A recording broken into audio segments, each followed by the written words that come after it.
ભાવનગર શહેરના નવાપરા વિસ્તારમાં રજપૂતની વાડી નજીક ફાયરિંગની ઘટના સામે આવી છે।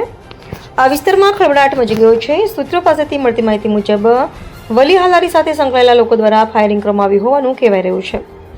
ઘટનાની જાણ થતાં પોલીસ તાત્કાલિક સ્થળ પર પહોંચી તપાસ હાથ ધરી હતી। ફાયરિંગ પાછળનું કારણ હજુ સ્પષ્ટ થયું નથી।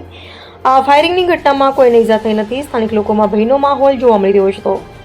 ભાવનગર એલસીબી પોલીસ અને નીલમબાગ પોલીસ ઘટના સ્થળે પહોંચી ગઈ હતી। પોલીસ ઘટના સ્થળે પહોંચી આગળની તપાસ હાથ ધરવામાં આવી અને આરોપીઓની શોધખોળ માટે કાર્યવાહી હાથ ધરવામાં આવી। રિપોર્ટર ફિરોઝ મલિક, ભાવનગર।